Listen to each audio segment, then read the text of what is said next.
Hello friends, welcome to ELS English Literature Studies with Kaur Harpreet. Today we'll discuss Aristotle. So let's get started with today's topic, and today's topic is going to be very lengthy. I will take you 15 minutes. If you're interested, you can continue with me. And if you like my content, please hit the like button, share and subscribe my channel. Friends, आप subscribe करना भूल जाते हो. I have seen through the analytics that 95% of you are interested to watch my videos, but only a few of you have subscribed my channel. So please, if you are interested and if you want more videos or more notes, please subscribe my channel. So let's get started with today's topic. Today I'm going to discuss these 8 points, and this video is going to be very interesting, right? I would like to discuss in today's video what is plot, what is story, then importance of plot over character, then distinguishing features of tragedy and epic, tragic pleasure, not player, then 3 unities, tragic hero, difference between poetry and history. And first of all, I would like to differentiate between plot and story. So let's get started. Now be serious. Let us start. What is plot? Plot is the skill to knit events together. That is, to write a drama play-wise in which the first event should be the logical outcome of introduction, in which second event should be logical outcome of first event. So simple, right? Story is a succession of events. Plots should be primary and characters should be secondary, right? Now that is, I'm going to discuss importance of plot over character. Aristotle holds the importance of plot over character, or you can also get a question like this.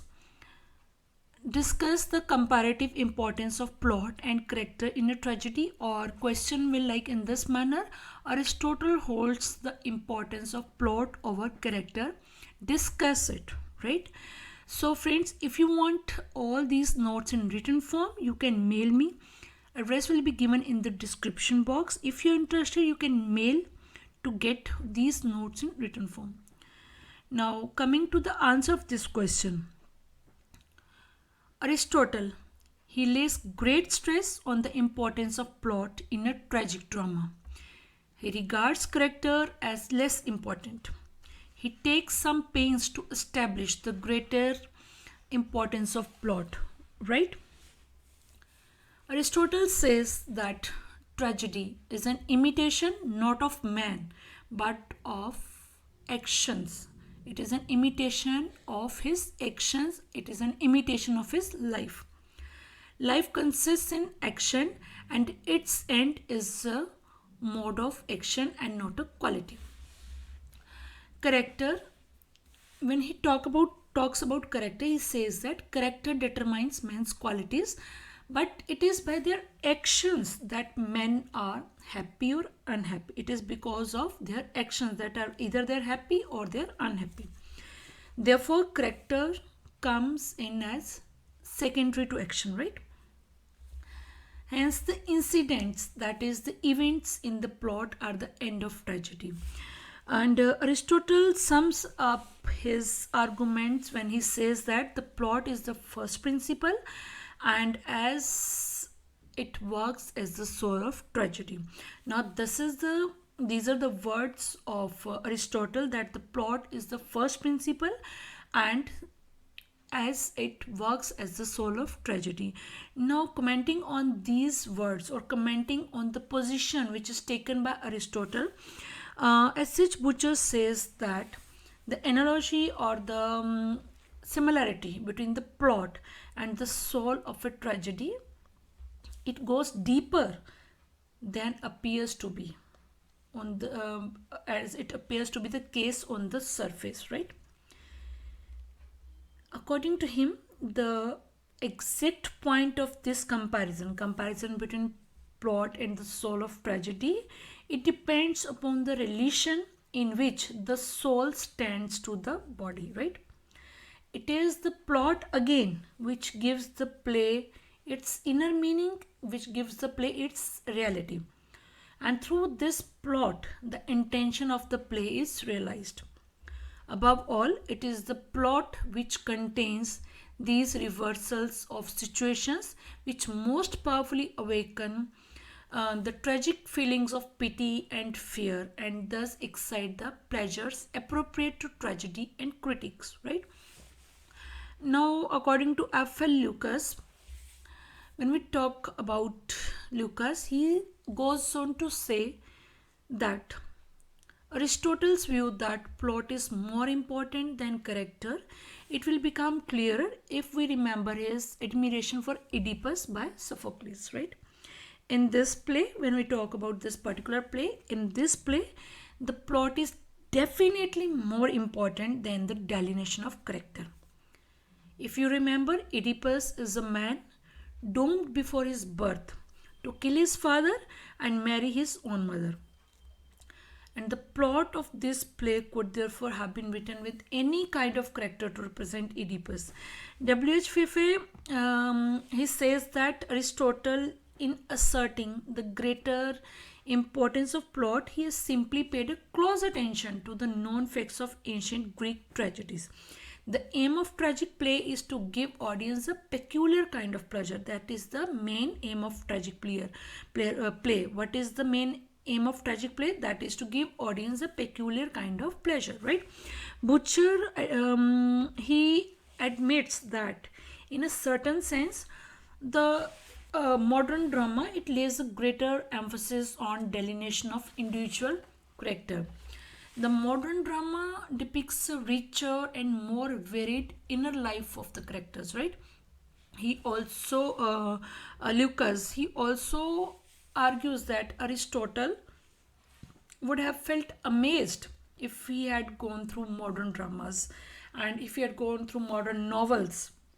Why he would have been amazed? Because if he had gone through these modern dramas and novels in which characters stand supreme while plot pales into insignificance, right? And this in this category we can include novels like Tristram Shandy and also the novels of Charles Dickens, and we can also include Stream of Consciousness, which I've discussed in my videos. I've discussed Mrs. Dalloway, I've discussed Stream of Consciousness. You can check those videos. You will really happy to get that content on my channel, right? If Aristotle lays great stress on plot, Shakespearean tragedy is the drama of action, and character action evolves out of character, and character is conditioned by action. So friends, in conclusion, we can say that the soundest and the most sensible position to adopt would be that the character is inseparable from plot and plot cannot exist without character, right? Therefore, both, what we can conclude that both character and plot are equally important. In emphasizing the importance of plot at the cost of character, we can say that when Aristotle gives more importance to the plot at the cost of character, he obviously here he went to an extreme which cannot be justified, right? We can say that Aristotle, he tries to separate the fragrance from the rose, right? And friends, अगर यहाँ तक आप पहुँचे हो then please एक वो subscribe का button ही press करना है. That we are going to near about 5,000 subscribers. That is going to be big family, and thanks a lot for your support who are already with me on my channel. So come to the second point that I'm going to discuss is distinguishing features of tragedy and epic. Tragedy and epic are two different forms of poetry, right? I've also discussed different forms of poetry. You can check that playlist also. Now, one difference between the two forms lies in the manner of imitation. When we talk about tragedy, tragedy is an imitation of life of human beings through the representation of the action on the stage. While epic, it implies narration as its mode of imitation. Aristotle says that tragedy endeavors as far as possible to confine itself to the single revolution of the sun, that is within 24 hours or only slightly to exceed this limit, whereas the epic action has no limit of time, right? Are you getting it? That epic action has no limit of time, and tragedy is confined itself to the single revolution of the sun, that is 24 hours. And another point of difference is that poetry is written only in one kind of meter, while tragedy may imply different meters. I have till now discussed three main differences, right? Now, a point of resemblance between the two forms is that both are the imitation of character of a higher type than to be found in real life. The parts of an epic poem are also the same, with the exception of song and spectacle, which characterizes tragic drama. The epic, like tragic drama, it requires reversal of situation, it requires scenes, right? Again, according to Aristotle, there are many episodes in an epic, but there is no scope for episode in a tragedy. In an epic, the character have supernatural powers. The action of a play is concreted, while the action of an epic is large and manifold, right? An epic is the story of past, while the tragedy is the representation which we witness in the present, means which is performed on the stage. Further points to the number of many actions. The epic contains the plots of many tragedies, whereas drama rejects the multiplicity of incidents. Aristotle also raises the question whether tragic drama or the epic is the higher form of imitation. His answer is that the tragic drama is definitely superior to the epic. The tragic drama is more refined than the epic. Moreover, tragic drama attains its end with the concentrated effect, which is more pleasurable than epic, which is spread for a long time, right? And again, as we conclude, it should be pointed out the days of epic have long been over, but the drama still continues to flourish, right? Friends, nobody nowadays would undertake to write an epic. Nobody would like to like an epic like the Iliad, then Paradise Lost, Ramayana, Mahabharata, but the drama, it still continues to be written in all languages, right?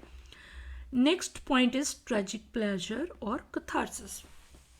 Again, very important topic to be discussed. Tragedy has been defined by the Aristotle as an imitation of action that is serious and also having magnitude, right? Tragedy is an imitation of an action that is serious and also having magnitude. In simple words, tragedy should have a beginning, it should have middle and an end. So simple, right? When we talk about tragedy, it is as an imitation of action that is serious and also having magnitude, complete in itself in language with pleasurable accessories, each kind brought separately in a dramatic and not a narrative form, with incidents arousing pity and fear, right? Wherewith to accomplish catharsis of such emotions. Now, the term catharsis, it has been differently interpreted by different critics, right? According to one critic, catharsis is a medical metaphor referring to the idea of purgation. Just as medicine purges the body of superfluous entities, so does tragedy have a pathological effect on the soul, and it establishes a balance of our emotional and intellectual life, and it affords a harmless pleasure. But Aristotle has taken this term catharsis. He has taken this term in a metaphysical way. Friends, we observe that feelings of pity and fear in real life contain a morbid and disturbing elements. The function of tragedy is not only to provide an outlet for pity and fear, but its function is also to provide a distinctively aesthetic satisfaction and purify them passing through the medium of art, right?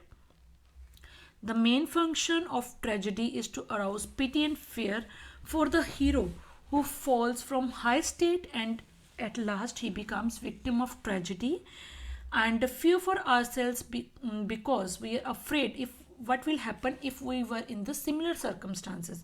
We think that a similar destiny might befall us. In Aristotle's view, there can be no pity where there is no fear, right? We pity others when we think that when we undergo these circumstances, we shall fear for ourselves. In order to arouse pity and fear, the tragic hero may be just and eminently good, but he has to be removed far enough from ourselves to allow for the possibility of fear, right? Next is three unities. The doctrine of the unity of time, or as it was sometimes called the unity of the day, rests on one passage in the Poetics. Epic poetry and tragedy differ again in their length because tragedy endeavors as far as possible to confine itself to a single revolution of the sun or slightly to exceed this limit, whereas the epic action has no limits of time, right? The imaginary line of dramatic action is limited as far as the day of 24 hours. We have here a generalization as to the practice of the ancient Greek stage, right? As far as the unity of the place, this too was a stage practice generally observed by the Greek dramatists, but sometimes neglected, the most especially in tragedy. It is nowhere ever hinted at in the Poetics and Aristotle. A rule of art has been deduced by the critics from the unity of time. There's several obvious reasons for the general observance of the unities in the Greek tragedy. The simple and highly concentration movement of a Greek play seldom demand or even permitted a change of place or intervals between the scenes. Such breaks would have been liable to disturb the impression of the unity of the whole, right? So the chorus formed an ideal bond of the union between the separate parts of the actions. And from this point of view, the presence of chorus tended towards the unity of place and unity of time. And friends, if unity of time and unity of place are observed, then there is obviously unity of action. Next is tragic hero. And after that I'm going to discuss difference between poetry and history. Tragic hero as per Aristotle. Friends, let me tell you one thing here, that I have discussed what are the constituents of tragedy, or write a note on 6 parts of tragedy. You can also refer to that video, right? Now coming to the tragic hero as per Aristotle. We now come to the tragic hero as conceived by Aristotle. He says the tragic hero must be eminently good man, man of ethics, man of noble nature like ourselves. Again, Aristotle says that tragic hero must be of he must be high-ranking personage, a noble from a man of noble status, a man from noble family, right? The tragic hero falls from high position, and the disaster which wrecks his life is not due to deliberate wickedness on his part, but it is due to hamartia, that is, some flaw or some weakness or some error of judgment on his part, right? According to Aristotle, a tragic hero may either be conscious or unconscious of tragic flaw in him. Aristotle says that tragic hero must be a person of high rank, and this view of Aristotle was certainly derived from the models which were available to him. Of course, the higher the status of hero, the greater will be the fall. But tragedy in our times has democratized. The modern man wishes to see hero like himself in a play as they are in real life. So the common man is the tragic hero in our times, but the hero of any tragedy, ancient or modern, must be one whom we regard as a fine fellow, right? The hero need not be of a noble family or even one having a high status. Aristotle, his conception of tragic hero cannot be questioned, but in certain other respects, the conception is limited. Friends, we agree the tragic hero should be, as Aristotle's demand, be a good and just man, so that he should be shown falling from prosperity to adversity. The misfortunes and sufferings of the hero should be largely due to the error of judgment on his part, or some frailty or some weakness in his character. The disaster or catastrophe in tragedy should be terrible enough to arouse the feelings of pity and fear in us, right? The pleasure which results from witnessing or reading a tragic play is directly dependent upon the arousal of the emotions of pity and fear, right? Last is the difference between poetry and history. Aristotle says that poetry is more philosophical than history. History recounts. History recounts what has happened in the past. Even if history is written in words, it would not become poetry, because poetry deals with universals, while history, it deals with particulars, right? History tells us what might or must happen, but the poet needs an insight into human side. So friends, this is all about my today's topic. I hope you will like the content, and if you like it, please hit the like button, share and subscribe my channel. And if you're new to my channel, please hit the bell button so that you can get notifications for my upcoming videos. Thanks a lot for watching.